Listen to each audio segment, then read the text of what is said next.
pode orar em nome de Jesus para nós iniciarmos.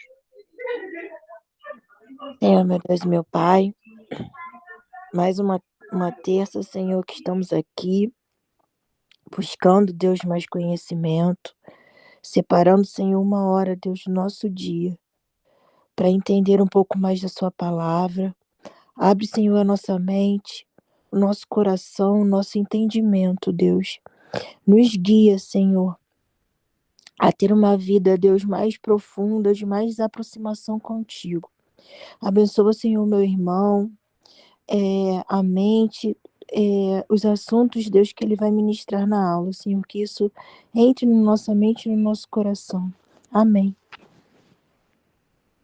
Amém. Amém. Então, Paz Amadilice. Paz Amadilice, bem-vinda. Paz a todos. Elizabeth. Nós vamos ter, então, a continuidade, né? A aula de número 2, do estudo do número 8. Se você está com sua apostila, nós estamos na página 31. A página 31. No item de número C. Número B. O significado da inerrância. Eu vou compartilhar a tela com vocês para que vocês possam estar vendo a mesma tela que eu, para que nós possamos ler. Pronto. Significado da inerrância. Se você tiver com sua apostila, você pode ler, se não, você pode acompanhar aqui junto comigo. Vou pedir que alguém leia, por gentileza. Vamos lá, pastor. Já vou começar esquentando aqui as turbinas. Tá bom. Não é? O significado da inerrância. B, né, pastor? Isso. A inerrância significa que tudo que a Bíblia ensina e apresenta é verdadeiro, podendo incluir aproximações, citações livres, linguagem figurada e narrativas diferentes do mesmo evento, desde que não se contradigam. É claro que essa forma complexa de se transmitir a verdade cria diversas aparentes dificuldades, sem, contudo, apresentar erros. Alguns exemplos são: 1 Coríntios 10:8 diz que 23 mil morreram em um só dia. E agora, pastor, NM, que seria? Afirma que foram 24 mil... Números 25:9. Números 25:9. Números 25:9 afirma que foram 24 mil, sem incluir a restrição em um só dia. Uhum. Pode ler o texto todo, depois eu explico o item. Então tá. Linguagem figurada como nascer e pôr do sol. Apesar de não condizer com o que a ciência já descobriu, são as expressões corretas da observação humana e linguagem corriqueira ainda hoje. Mateus 10, 46, Marcos 52... 10, 46 e Marcos 10, 46 e Lucas 18, 35 contam que Jesus curou um cego em Jericó, enquanto Mateus 20, 29 diz que eram 2 cegos. Na verdade, havia 2 cegos, mas Marcos e Lucas contaram a história de um deles, Bartimeu. O entendimento do tipo de linguagem usada e o propósito do autor devem ser levados em conta. Caso contrário, teremos dificuldade de conciliar textos como o de Mateus 4:4, que diz que o homem deve viver das palavras que procedem da boca de Deus, em comparação com 2 Timóteo 3,16, que diz que toda a escritura é inspirada por Amém. Deus. Então, o significado de inerrância, né? Quando nós falamos em inerrância bíblica, é importante a gente definir, como todo conceito, né? Qual é o limite ou de baterias, né? Qual é a definição do termo que nós estamos utilizando para atribuir a inerrância, né? Então, ele começa dizendo assim, olha, a inerrância significa tudo que a Bíblia ensina e apresenta é verdadeiro, podendo incluir aproximações, citações livres, linguagem figurada, narrativas diferentes do mesmo evento, desde que não se contradigam. Então, a Bíblia ela é isenta de erros em todo o seu contexto e todo o seu texto. Porém, quando a gente vai encontrar algumas citações, né, de um texto pelo outro, de algumas situações pelas outras, onde aparentemente nós vamos ter algum tipo de equívoco, mas na verdade são só algumas dificuldades de interpretação referente ao texto como um todo, e por isso a gente precisa estar sempre atento a isso, né? A literalidade das expressões também é um grande problema. Então, quando ele fala, por exemplo, de questão de aproximações, né? Em 1 Coríntios 10, 8, né, diz que 23 morreram em um só dia, e Números 25, 9 afirma que foram 24 mil, sem incluir a restante em um só dia. Só para a gente entender qual é o contexto aqui de 1 Coríntios, né, e de 24, de Números 25, 9, na verdade a referência, né, é Números e depois Coríntios, né? Números 25, 9 é a centralidade da contagem de mortes do episódio quando o povo de Israel ele peca e Deus na sua ira incita, né, contra o povo serpentes no deserto, né? Serpentes que picavam, né, as pessoas, né, picavam os israelitas e eles viam a óbito com essa picada, até que Moisés orientado por Deus faz a serpente de bronze, né, que ergue no madeiro, e as pessoas olham, né, para a serpente e são curadas e são livres da morte, né? Ali claramente, como essa analogia a Cristo, né? Como Cristo, a serpente, né? O pecado representava ali o pecado, né?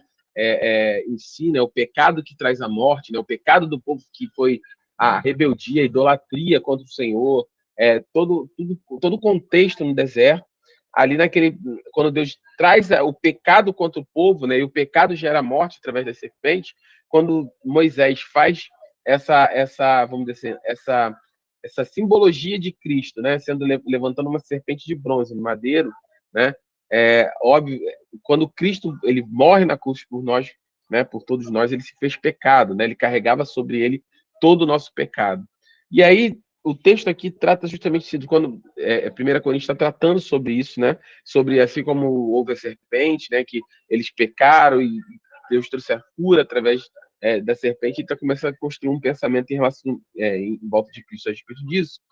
E nesse aspecto, Paulo diz assim, olha, como naquele episódio com Moisés da serpente, onde 23 morreram em um só dia, né? E no próprio texto em Números 25, 9 fala que foram 24 mil e não 23, né? E aí, aparentemente, tem um erro, né? De Paulo citando 23 mil em vez de 24 mil. Tem um erro de escrita, né? Em relação ao texto, mas é só uma questão de uma aparente dificuldade, porque quando a gente vai observar no processo, ali está se referindo, por exemplo, Paulo fala, morreram 23 mil num único dia, né? E Números, ele trata isso com 24 mil, sem incluir uma restrição em um só dia, né? 24 mil ao todo, né? Não necessariamente um único dia, mas Paulo coloca claramente que em um único dia 23 mil morreram. Então, assim como a linguagem figurada de nascer e pôr do sol, né? Nós sabemos que o sol não nasce, né? Nós sabemos que o sol não se põe, né? Na verdade, é o ciclo natural. Por mais que esse tenha evoluído, não existe erro nenhum, porque a Bíblia fala que o sol nasce, tá vendo? E a ciência mostrou que não tem nada a ver, que era o sol, o ciclo do sol da Terra em volta do sol, etc., né? Do movimento em torno do Sol, que está só uma expressão de uma figura de linguagem, né? São linguagens figuradas para explicar a questão e elas são uma mera observação humana de uma linguagem corriqueira no dia a dia das pessoas, né? E por fim ele cita uma aparente confusão em relação à questão dos cegos, né? Marcos, o evangelista Marcos, o evangelista Lucas relata que um cego foi curado, enquanto o evangelista Mateus relata que foram 2, né? Na verdade, aí ele coloca que havia os 2 cegos, mas Marcos e Lucas eles preferiram dar ênfase, né? A mais, vamos dizer assim, a história que eles consideraram mais relevante naquele momento, que era a história do cego Bartimeu. Da mesma forma, né? Até hoje, eu não sei se foi hoje, o pessoal da mídia soltou, eu li alguns textos hoje, ou foi esses dias, mas acho que foi hoje, que falava sobre isso, né? Da curiosidade, que foi até agora que o pessoal da mídia soltou, dessa curiosidade, né? O próprio apóstolo João, no seu evangelho, ele diz que Jesus realizou muito mais milagres, né? Do que aqueles que foram registrados nos evangelhos, né? Na história dos evangelhos. Porque se fosse registrar tudo que Jesus fez, não caberia nem nos livros, assim, não daria.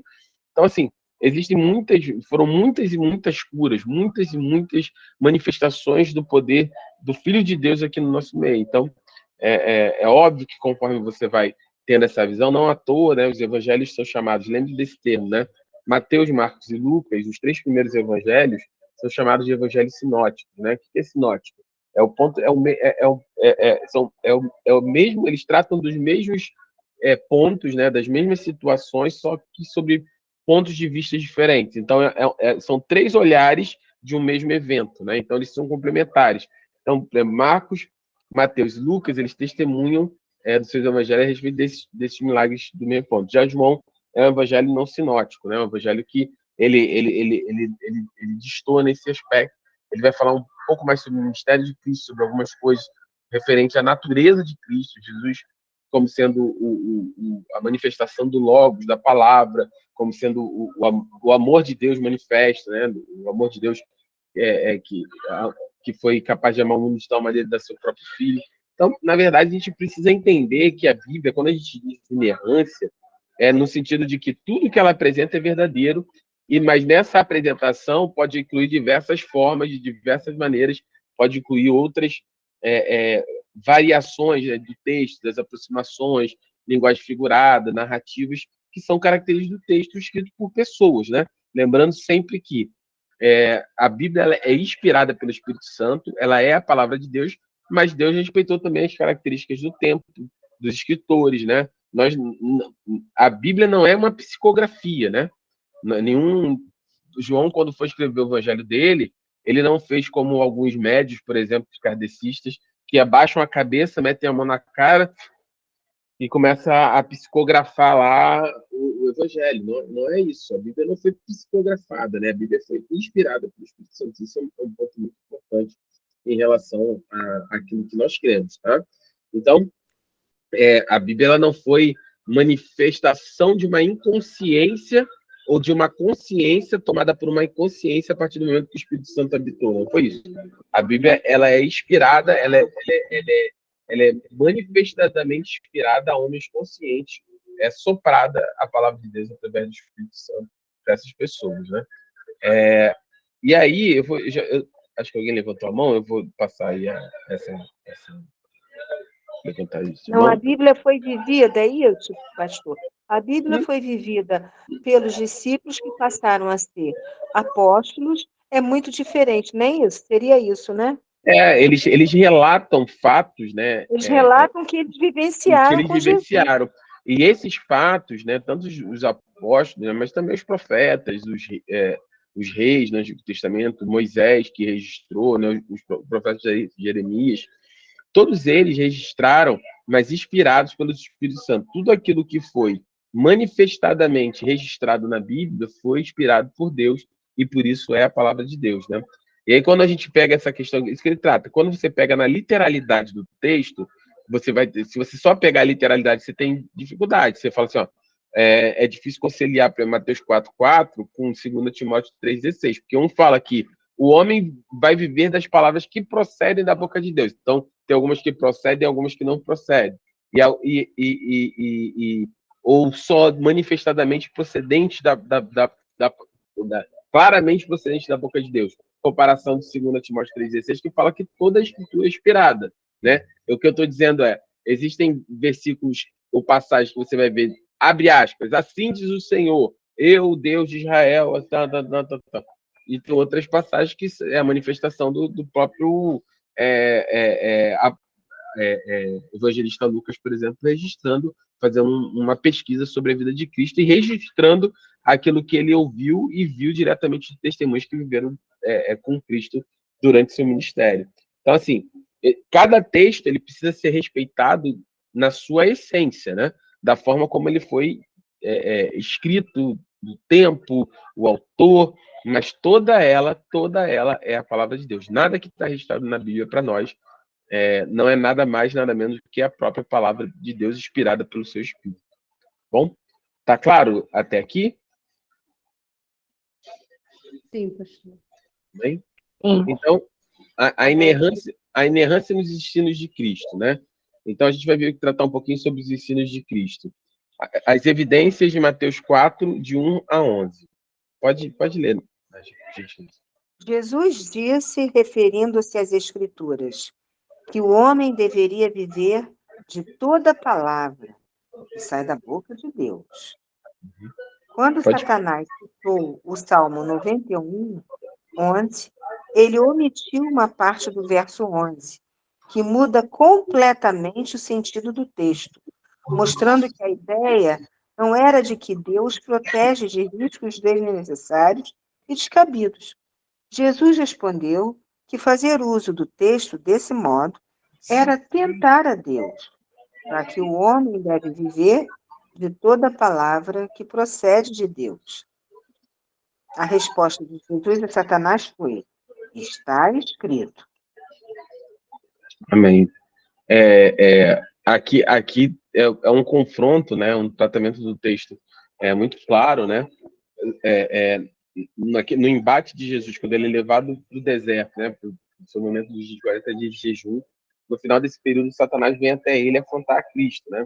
E aí ele tem uma manifestação, né? Clara a respeito da palavra. Ele tenta atacar Cristo diretamente com a palavra, fala: olha, está escrito, né? Que o homem viverá, né? Daquilo que está estabelecido na palavra de Deus. E começa um embate, né, nesse texto entre Cristo e Satanás a respeito da própria palavra. Né? Só que a diferença que ele registra quando Satanás cita Salmo 91, de 11 a 2, fala a ordem dos seus anjos, né? Ele omite, ele distorce, né? Assim como o exemplo que ele tinha feito no Éden, né? Com Eva, né? E com a ordem que Deus tinha dado, né, a Adão, que Eva não tinha ouvido, e quando ele chega para Eva, ele já chega com a distorção daquilo que Deus tinha falado. Da mesma maneira, ele tenta fazer o que dizer, ele omite no versículo 11, Salmo 91, no versículo 11, ele omite um pedaço sobre esse texto de Salmo 91, e aí Jesus combate ele e fala assim: não, olha, está escrito também que o homem deve viver de toda a palavra que procede da boca de Deus. E não somente de alguma palavra, não somente de parte da palavra, não somente de um trecho da palavra, isolado da palavra, mas de toda a palavra, né? De toda ela, de toda a escritura como um todo. Porque toda a palavra ela é capaz de sustentar o homem, porque toda ela é a palavra de Deus. Agora, quando você pega parte dela, lembra que nós falamos sobre isso na última aula? Quando você pega parte dela, quando você pega um texto dela, quando você aplica ela de maneira aleatória ou intencional para fazer caber dentro da nossa realidade, dentro da sua vida, da minha vida, nós não estamos aplicando toda a palavra de Deus, mas parte dessa palavra, de acordo com a nossa conveniência, nós fatalmente não estamos vivendo a palavra de Deus, porque estamos vivendo uma coisa que não é íntegra, não está na sua integralidade. E quando ela não está na sua integralidade, ela é incapaz, não por ela, mas pela mentira, né, ou pela distorção que nós geramos nela, de sustentar o homem ou de fazer com que ele viva dessa palavra. Né? Claramente, a gente vê isso nas manifestações de seitas, de heresias, né? Nós já falamos aqui sobre algumas delas. Né? Quando você pega textos isolados, ou textos, a regra de exegese de texto bíblico, né? Que o texto sem contexto é um pretexto para heresia. Quando você pega textos isolados, ou textos aleatórios ou seletivos, você consegue, de certa forma, criar uma teologia que foge ao padrão bíblico, e ali já não é mais a manifesta palavra de Deus, mas a sua distorção. Porque toda a palavra de Deus que procede, toda ela que procede de Deus, toda ela, de Gênesis 1 a Apocalipse capítulo 22, toda ela é a palavra de Deus e precisa ser vista na sua integralidade. E aí as evidências do Antigo Testamento usadas por Cristo, né? E aí Jesus dando o próprio testemunho a respeito dessas coisas, né? E a gente vai ver algumas delas. Vou pedir para outra pessoa ler, para a gente poder ter uma dinâmica também. Não sei, deixa eu ver aqui. Yasmin, pode ler? Está com o texto aberto? Posso, pastor. As evidências do Antigo Testamento usadas por Cristo. Isso. A. Jesus reconheceu que Adão e Eva eram pessoas reais, criadas por Deus, e agiram de maneiras específicas. Mateus 19, 3, 5. Marcos... 10, 6 a 8, né? Desculpa, entrou outra ligação, tô no celular, Não, desculpa. não precisa ler as referências, não. Pode só ler o texto. Ah, tá. Depois nós voltamos nas referências. Tá bom. B. Creu serem verdadeiros os eventos envolvendo os dias de Noé. C. Confirmou a destruição das cidades de Sodoma e Gomorra e a historicidade de Ló e da sua esposa. Letra D. Aceitou como verdadeira a história de Jonas e o peixe e a historicidade de Isaías, Elias, Daniel, Abel, Zacarias, Abiatar, Davi, Moisés e seus escritos, Abraão, Isaque e Jacó. Legal. Então, esse item, as evidências do Antigo Testamento, ele é um item importantíssimo aqui para nós na aula de hoje. Talvez não, com certeza é um item que vale muito a pena nós gastarmos, investirmos algum tempo em relação a ele. Por quê? É de se assustar, na verdade, né? A quantidade de crentes, né, ou pessoas declaradamente crentes, que têm no seu coração, ou ainda tentam, de certa maneira, argumentar por falta de conhecimento, tá? A grande maioria é por simplesmente ignorar a palavra de Deus, ou ignorar a palavra do Senhor, a respeito de itens do Antigo Testamento. Por exemplo, tem muitos crentes, né, que falam assim, mas esse negócio de... Não, eu aceito a Bíblia e tal, mas eu tenho dificuldade com Adão e Eva, eu tenho dificuldade com a criação, etc. Não, meu irmão, se você tem dificuldade com isso, das duas, uma, tá? São das duas, uma, e é bem claro e bem objetivo. Se você tem dificuldade com isso, das duas, uma. Ou você é completamente ignorante, no sentido não de falta de inteligência, mas de ignorar, literalmente, a Bíblia, a palavra de Deus, ou você não conhece aquilo que você acredita, você não conhece a Bíblia, você não lê a Bíblia, você não conhece, você não se aprofundou a respeito dela, você simplesmente ignora isso, ou efetivamente, você não crê em Deus e na sua palavra. Porque, assim, quando a Bíblia é muito clara sobre pontos, que hoje em dia, né, com essa pseudo-cientificidade que entrou, né? É quase que uma mistura de secretismo religioso com iluminismo bíblico, né? É um pensamento liberalista, iluminista, né? Hoje em dia que, não, eu acredito na Bíblia, mas, né, esse negócio de Adão, de Eva, não, meu irmão, olha só, você precisa conhecer aquilo que você crê. Se você, mesmo assim, você diz, não, mas eu conheço e eu não acredito, então você tem um problema muito sério aqui. Você não crê na palavra de Deus, você não crê naquilo. Porque, por exemplo, Adão e Eva não é somente o texto de Moisés, não é somente o texto de Gênesis, não. O próprio Cristo aqui, Mateus 19, 3, 5 e Marcos 10, 6 a 8, ele claramente reconhece Adão e Eva como pessoas reais. Claramente, né, Jesus e Mateus, no seu sermão profético, né, no sermão escatológico de Mateus 24, que é a respeito... Escatologia é sempre o estudo das últimas coisas, né, das coisas que hão de vir. No sermão profético ali de Mateus 24, no sermão escatológico de Jesus fala claramente de Moisés. Ele fala, olha, assim como nos dias de Moisés, assim como lá atrás, assim como nos dias de Moisés, o quê? O dilúvio. Eles casavam-se e davam-se em casamento. Assim também vai ser a minha vinda. Assim como um dia a arca fechou e eles não acreditaram e a arca fechou e eles morreram, assim vai ser a minha volta. As portas para a salvação vão ser fechadas e essas pessoas vão morrer eternamente. Então, são diversos eventos bíblicos, e nós vamos ler esses textos aqui, que apontam claramente para a veracidade e as evidências de veracidade daquilo que está registrado no Antigo Testamento. Hoje, né, a nossa sociedade, de maneira geral, e isso reflete nas igrejas, por falta de conhecimento, Oséias, né, capítulo 4, versículo 6, né, ele fala sobre isso claramente, né? Oséias 4, 6 fala que o meu povo, Deus atesta claramente, perece por falta de conhecimento. Irmãos, prestem atenção. Não existe, e eu vou ser bem claro sobre isso, não existe absolutamente nada mais importante na sua vida, nada, do que conhecer a palavra de Deus.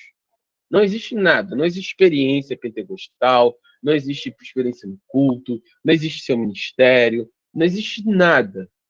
Existe você conhecer a palavra de Deus. Lembra do vídeo, quando nós apresentamos o nome do mistério, Deuteronômio? Lá, se você voltar lá naquele texto, sempre eu falo sobre isso.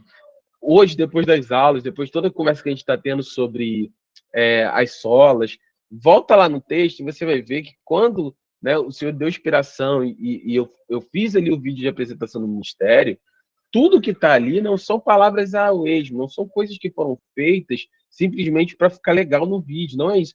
Tudo que está ali são bases fundamentais para aquilo que nós entendemos que é uma igreja sadia. Não é que só nós temos, não é que somente nós teremos, não é isso. Mas uma igreja sadia, saudável, ela precisa ter essas bases. Bases de comunhão, bases de libertação, base de oração, base de sermões claros e expositivos. Não é, qual a diferença de sermões expositivos e sermões temáticos? Eu gosto de sermão temático, né? Na maioria do até tem, mas assim, expor o texto claramente é algo fundamental.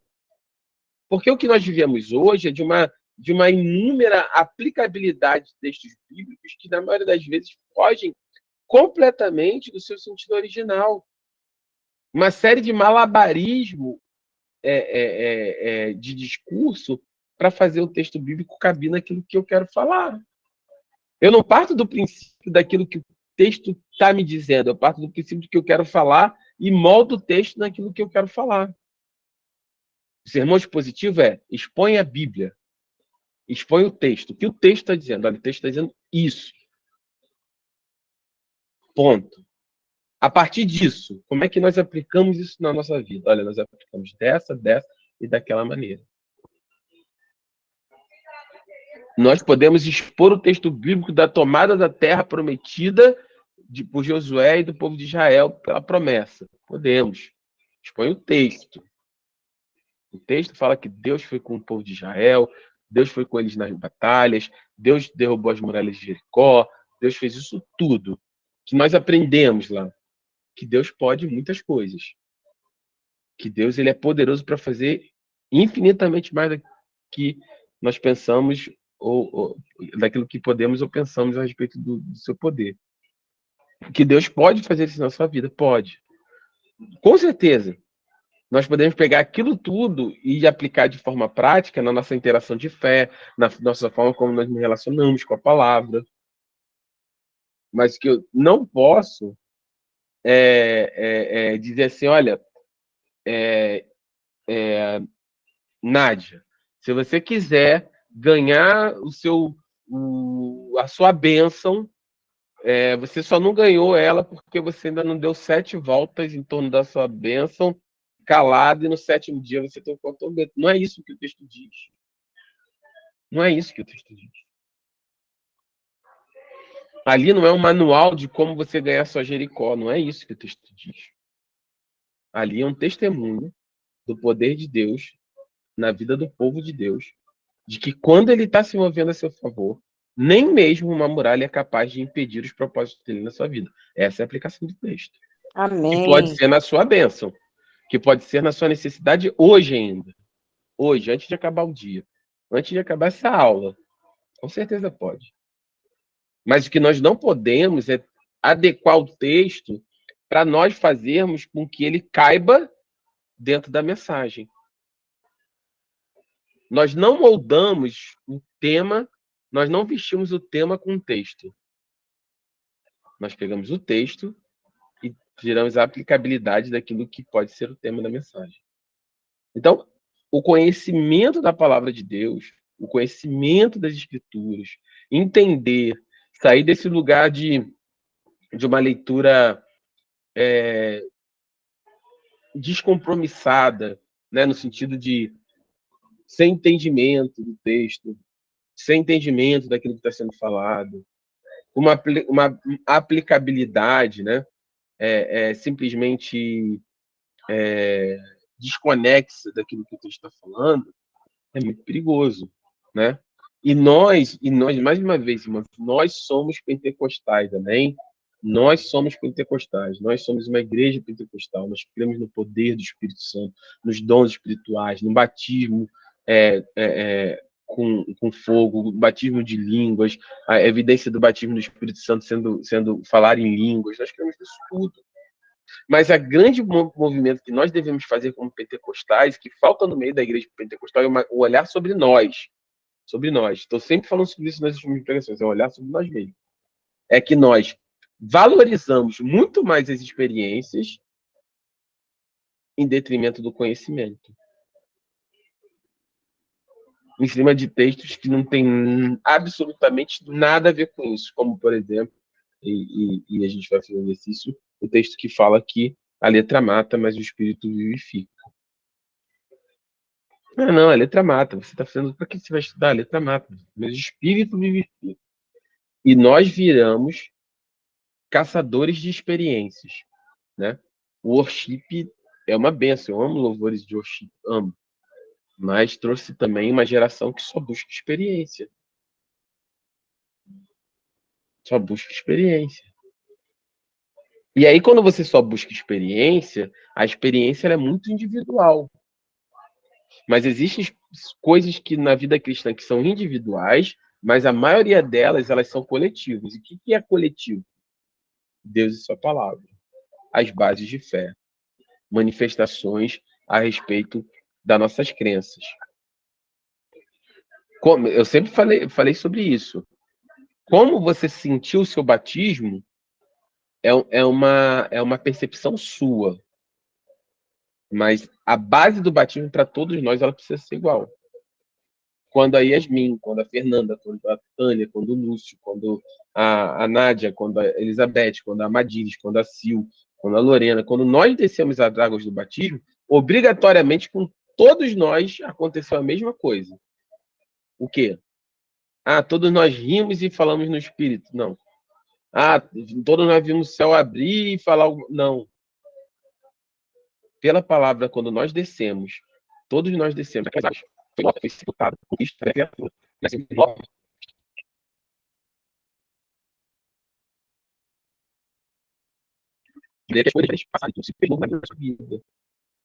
De forma que nós carregamos agora a marca de Cristo em nós.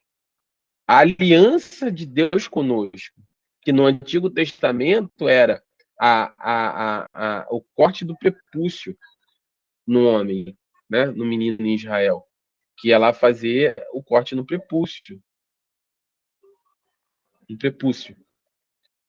Hoje, esse corte não existe, não é mais físico.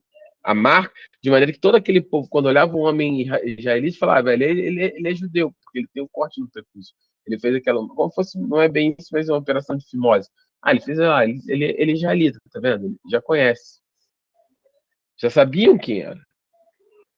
Hoje, essa marca, que marcava como sendo do povo de Deus, não é mais um corte no prepúcio. A circuncisão, né, que é o nome dado a esse movimento, ela é feita hoje no seu e no meu coração. Isso é indiscutivelmente o resultado do batismo. Isso é o que vocês vão ensinar para as próximas gerações a respeito do batismo. Isso é o que eu fui ensinado a respeito do batismo, e antes de mim, esses homens que me ensinaram foram ensinados por outros. Isso é o que está previsto na palavra quando sendo o princípio do discipulado. Agora, a gente pode discutir a experiência, pode.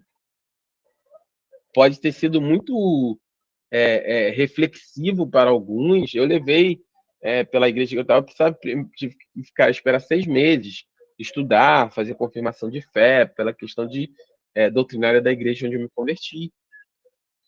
Para outros, pode ter sido uma decisão tão forte, mas ao mesmo tempo tão radical, que mudou a vida dela, né? Amém, Yasmin, amém. Vai com Deus, tá? Jesus te abençoe. E aí pode ter mudado a sua vida. A questão é, se você não se batizar como eu me batizei, esperando uns 6 meses para se batizar, você é menos crente que eu, porque você tomou uma decisão num único dia? Não. É isso que nós precisamos tratar a respeito da palavra de Deus. Existem bases que são verdadeiramente a base daquilo que nós cremos. Os demais, as experiências pentecostais e espirituais, elas são inerentes a cada um. Pode ser iguais, pode ser diferentes, mas não definem o nosso relacionamento com Deus. Quando nós falamos dos textos das evidências bíblicas, nós estamos falando exatamente sobre isso. Quando nós falamos que a pessoa diz, olha, mas eu não acredito muito em relação à palavra. Eu não acredito nessa questão de dificuldade com o dilúvio, com Adão e Eva. É mais ou menos, né? Você sabe. Não, meu irmão, se você não conhece... Porque assim, se Jesus reconheceu, a pergunta é, quem somos nós para dizer que não foi, que não existiu? O próprio Jesus atestou sobre isso. Jesus mentiu? Jesus se enganou? Jesus era ignorante porque ele não conhecia? Claro que não, Jesus era filho de Deus. E ele testemunhou a respeito dessas e de muitas outras coisas. Então, quando eu vejo crentes dizendo assim, porque crentes cientificistas, né? Crentes evolucionistas, né? Vamos dizer assim. Tem alguma coisa muito errada. É um misto de arrogância com ignorância. Ignorância não no sentido de, mais uma vez, de falta de inteligência, mas da falta de conhecimento mesmo da palavra, de se aprofundar. Por quê? Porque nós vivemos numa geração hoje que tem preferido, né, tem optado muito mais por uma experiência com Deus do que conhecimento de Deus. Conhecimento de Deus. E quando nós priorizamos a experiência em detrimento do conhecimento, fatalmente as coisas darão muito errado. Muito errado. Nós nos metemos normalmente em ventos de doutrina, em situações que são mais complicadas, que às vezes a nossa maturidade ainda não é capaz de discernir. E aí, quando a gente vê, a gente está todo encalacrado, com uma vida espiritual completamente pobre, distante. Então, é necessário que a gente reflita sobre isso. Vamos ler esse texto de Mateus 19, 3, 5? Por favor, se alguém puder abrir.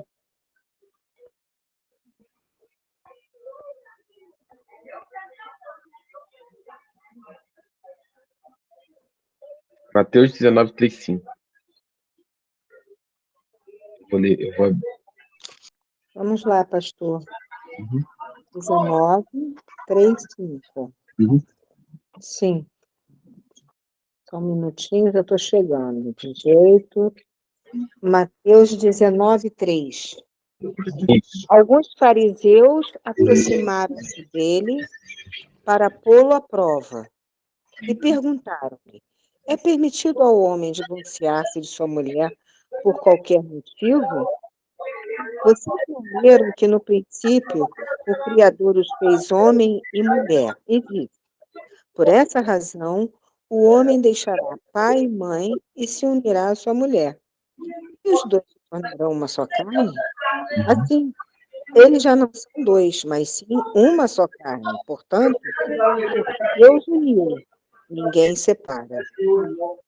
Amém. Então, nesse texto, Jesus reconhece claramente a questão de Adão e Eva. Ele fala, você não viu que lá no princípio fez homem e mulher? Os criou, e aí cita todo o texto, né, de deixará o homem, quando Deus fala, né, deixará o homem sua família, se unirá à mulher e tal. Então, assim, esses textos são muito claros a respeito disso, né? Jesus atesta muito disso. Eu vou ler Mateus 24, 38, fala, ó, pois vou ler do 37 até 39. Como foi nos dias de Noé, assim também será na vinda do Filho do Homem. Pois nos dias anteriores ao dilúvio, o povo vivia comendo e bebendo, casando-se, dando-se em casamento, até o dia que Noé entrou na arca, e eles nada perceberam, até que veio o dilúvio e os levou a todos. Assim acontecerá na vinda do Filho do Homem. Então aqui a gente tem de cara, né, a representação,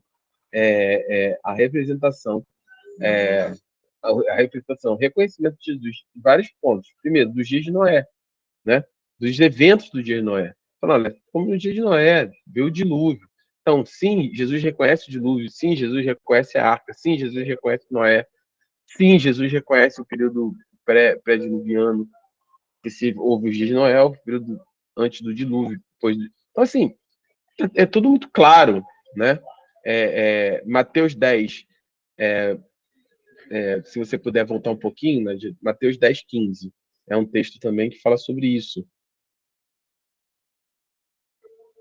que vai falar sobre Sodoma e Gomorra, né, e a historicidade de Ló. Você, peraí. Uhum. Mateus 10. Só um minutinho, por gentileza. Estou chegando lá. Mateus 10, 15. Ok. Eu digo a verdade. No dia do juízo, haverá menor rigor para Sodoma e Gomorra do que para aquela cidade. Eu os estou enviando como ovelhas no meio de lobos. Portanto, sejam astutos como as serpentes e sem malícia como as pombas. Amém. Tenham cuidado, pois só isso, pastor. Continua. É só até o 27. Perdão, Mateus 20. Não, Mateus 10, 15 somente. Ah, ok. Vamos ler. Pode avançar um pouquinho? Nossa Bíblia está em Mateus 12, 40. Mateus 12, 40. Uhum. Vamos lá, ok. Pois assim como Jonas esteve 3 dias e 3 noites no ventre de um grande peixe, assim o Filho do Homem ficará 3 dias e 3 noites no coração da terra. Amém. Então, quando a questão de Jonas, né? Por exemplo, que fala sobre a história de Jonas, né, na barriga do peixe, a pessoa fala, será que um homem ficou na barriga? Jesus está testando sobre isso. E mais do que você está dizendo, aquilo lá, dele ter ficado 3 dias na barriga do peixe, era uma simbologia, apontava para mim. Porque assim como ele ficou 3 dias na barriga do peixe, o filho do homem vai ficar 3 dias na terra, debaixo da terra, no ventre da terra, vai ficar lá. Então, assim, são inúmeros textos, né, que aí a gente vai falar sobre historicidade de Isaías, de Elias, Daniel, que são até menos difíceis, né, as pessoas têm mais tranquilidade em relação a isso, mas Jesus, durante todo o seu ministério, ele vai atestando, né, essas histórias, ele vai validando essas histórias ao longo de todos os ensinamentos que ele nos deixou. Evidências de Mateus 5, 17 e 18. Vamos ler. O termo.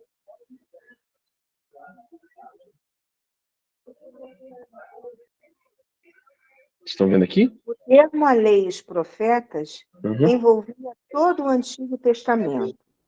Jesus disse que ele jamais passaria sem que se cumprisse nem mesmo um i ou um tio, ou a menor letra ou traço. Ao dizer isso, Jesus se referiu ao iod, Iode, isso. Uhum. a menor letra do alfabeto hebraico. Também se referiu ao que é chamado de tio ou traço, que é um pequeno sinal gráfico que diferencia letras hebraicas muito parecidas com o beit e o kaf, ou o Bet e Kaf. O Dalet e o Resh. e o resto. Isso demonstra a confiança que Jesus tinha em cada palavra das Escrituras. Isso. Ele está falando das evidências de. Sempre está falando da inerrância bíblica e da sua integralidade como sendo a palavra de Deus. Então, Jesus usa termos como, né, a lei e o profeta, e ele disse que jamais passaria se se cumprisse nem mesmo um i ou um tio, né? Para a área, a revista atualizada, né? E a NVI, nova versão internacional. São versões, né, da Bíblia, né? Uma usa aí o tio, a outra usa a menor letra ou traço. De qualquer forma, o que Jesus estava se referindo era o iode, que é o tio, um traço, que é uma pequena, sabe aquelas letrinhas no hebraico que você vê ali que vão riscando, vários risquinhos? Ele está dizendo daqueles sinais gráficos ali, o Kaf, da Let, o Bet, o Resh, aqueles sinais gráficos. Ele está dizendo assim, nem isso, nem o menor desses sinais ele vai sumir da palavra sem que ele se cumpra. Toda ela vai se cumprir porque é a palavra de Deus, são as escrituras.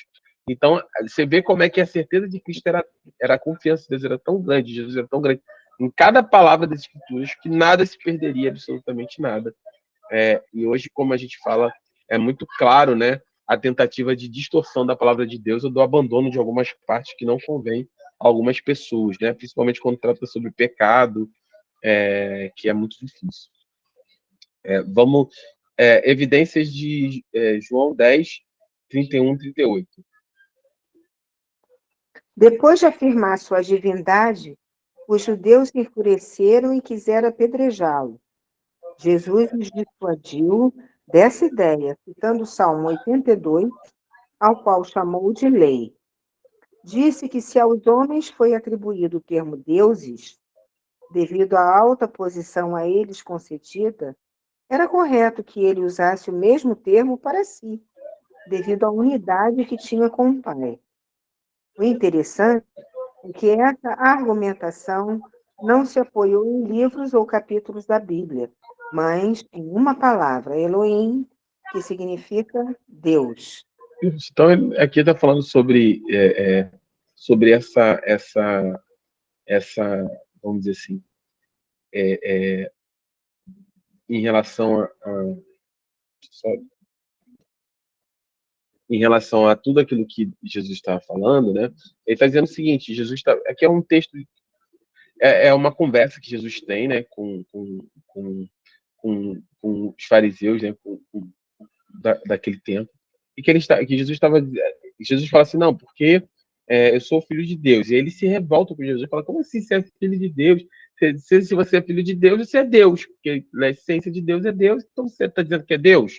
E aí Jesus usa um termo de Salmo 82 e fala, mas não está escrito na lei de vocês, na palavra, não está escrito que, no caso era Salmo 82, que sois deuses, né, que vocês são como os deuses pelo alto nível daquilo.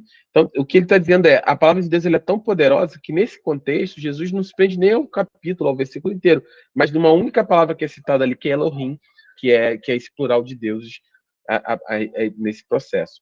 E aí ele conclui, isso mostra mais uma vez que Jesus cria na expressão de cada palavra, mesmo que estão presentes em um salmo que nem é famoso, nem fundamental no Antigo Testamento. Jesus ainda afirmou que a Escritura não pode falhar. Então, assim, Jesus pega um texto de Salmo 82, que nem é tão conhecido, nem era tão conhecido, não era um dos salmos mais famosos, não era um texto nem muito utilizado, e argumenta em cima daquilo, porque era a palavra de Deus. E a palavra de Deus não importa se é o mais usado, menos usado, mais conhecido, menos conhecido. Toda ela é a palavra de Deus e ela não pode falhar no versículo, como Jesus alega. Vamos ler o 5, a evidência de Mateus 22, 23 a 33. Então, vamos lá. Jesus expôs o erro dos saduceus de crer no Pentateuco, mas não nos anjos e na ressurreição. Acusou-os de errarem por não conhecerem nem as Escrituras, nem o poder de Deus. Jesus disse que a pergunta que fizeram era irrelevante, pois no céu seremos como anjos, os quais não se casam. Também citou o texto de Êxodo 3:6 para provar que há vida após a morte, mostrando que foi dito a Moisés que Deus era Deus de Abraão, Isaque e Jacó, mesmo que eles tivessem morrido muitos anos antes. Amém. Então, a respeito dessa questão dos textos da Bíblia, o que a gente está tentando passando aqui, e depois isso, é justamente sobre isso, né? Que a palavra de Deus, ela em todo tempo, ela vai sempre trazer esse aspecto, né? Que toda a Escritura, ela vai construir todo o arcabouço necessário para Deus apresentar o seu plano de salvação ao homem, o seu plano de redenção, e como sendo a grande manifestação de Deus ao homem, né? A sua revelação específica. Nós falamos lá atrás sobre isso, as revelações gerais, revelações específicas. Toda a natureza é revelação geral, toda a natureza testemunha, tudo que é criado testemunha a respeito de Deus. Mas era necessário que Deus também se revelasse de maneira específica ao homem. E Deus começa a fazer isso de maneira gradativa através da sua palavra, e com o ápice disso é a revelação do própria face, né? Da face visível do Deus invisível, que era o próprio Jesus Cristo. Então, toda ela vai construindo essa história e toda ela é importante em todo o seu... parece meio redundante, mas é em toda a sua totalidade. Então, a Bíblia, toda ela é importante, inegociável, indivisível para nós cristãos. E aí, por último, para a gente finalizar, vamos ler Mateus 22, 41 a 46, evidência, né? De Mateus 22, 41 a 46. Em primeiro lugar, Jesus disse que Davi falou pelo Espírito, demonstrando sua convicção na inspiração das mínimas palavras. Foi apoiado em uma mínima palavra que ele provou que o Messias não era apenas filho de Davi, mas também o Deus de Davi. Ele se apoiou na palavra meu, disse o Senhor ao meu Senhor. A divindade de Jesus foi apoiada nessa pequena palavra, pois Jesus tinha convicção de que cada uma delas vinha de Deus. Amém. Amém. Então, em relação a esse texto, né,